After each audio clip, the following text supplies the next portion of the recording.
شروع اللہ کا نام لے کر جو بڑا مہربان نہایت رحم والا ہے۔ اے پیغمبر صلی اللہ علیہ وآلہ وسلم،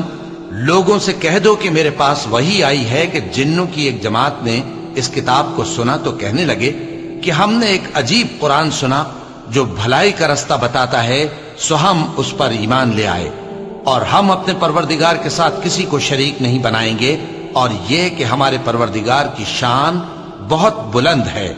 وہ نہ بیوی رکھتا ہے نہ اولاد، اور یہ کہ ہم میں سے کوئی بے وقوف اللہ کے بارے میں جھوٹ گھڑتا ہے، اور ہمارا یہ خیال تھا کہ انسان اور جن اللہ کی نسبت جھوٹ نہیں بولیں گے، اور یہ کہ بعض بنی آدم بعض جنات کی پناہ لیا کرتے تھے تو اس سے ان کی سرکشی اور بڑھ گئی تھی، اور یہ کہ ان کا بھی یہی اعتقاد تھا جس طرح تمہارا تھا کہ اللہ کسی کو نہیں زندہ کرے گا، اور یہ کہ ہم نے آسمان کو ٹٹولا تو اس کو مضبوط چوکیداروں اور انگاروں سے بھرا ہوا پایا،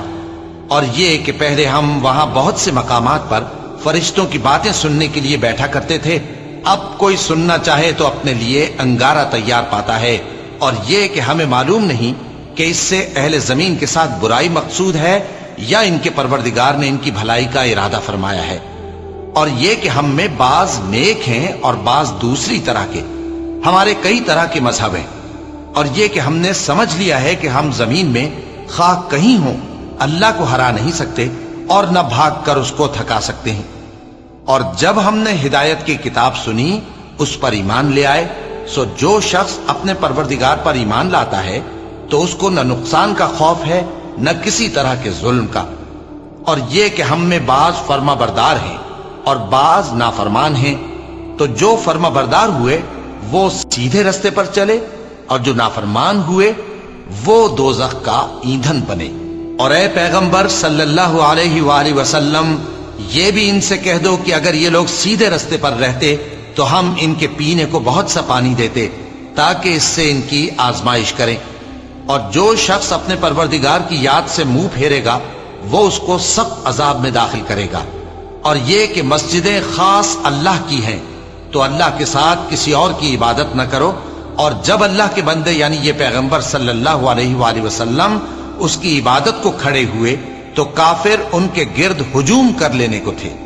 اے نبی صلی اللہ علیہ وآلہ وسلم، کہہ دو کہ میں تو اپنے پروردگار ہی کی عبادت کرتا ہوں اور کسی کو اس کا شریک نہیں بناتا، یہ بھی کہہ دو کہ میں تمہارے لیے نہ کسی نقصان کا اور نہ نفع کا کچھ اختیار رکھتا ہوں، یہ بھی کہہ دو کہ اللہ کے عذاب سے مجھے کوئی پناہ نہیں دے سکتا اور میں اس کے سوا کوئی جائے پناہ نہیں پاؤں گا،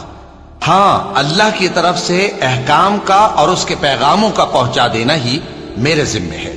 اور جو شخص اللہ اور اس کے پیغمبر کی نافرمانی کرے گا تو ایسوں کے لیے جہنم کی آگ ہے، وہ ہمیشہ ہمیشہ اس میں رہیں گے، یہاں تک کہ جب یہ لوگ وہ دن دیکھ لیں گے جس کا ان سے وعدہ کیا جاتا ہے، تب ان کو معلوم ہو جائے گا کہ مددگار کس کے کمزور ہیں اور شمار کن کا تھوڑا ہے۔ کہہ دو کہ جس دن کا تم سے وعدہ کیا جاتا ہے میں نہیں جانتا کہ وہ عنقریب آنے والا ہے یا میرے پروردگار نے اس کی مدت دراز کر دی ہے، وہی غیب کا جاننے والا ہے، سو کسی پر اپنے غیب کو ظاہر نہیں کرتا، ہاں جس پیغمبر کو پسند فرمائے اور اس کو غیب کی باتیں بتا دے تو اس کے آگے اور پیچھے نگہبان مقرر کر دیتا ہے تاکہ معلوم فرمائے کہ انہوں نے اپنے پروردگار کے پیغام پہنچا دیے ہیں، اور یوں تو اس نے ان کی سب چیزوں کا ہر طرف سے احاطہ کر رکھا ہے اور ایک ایک چیز گن رکھی ہے۔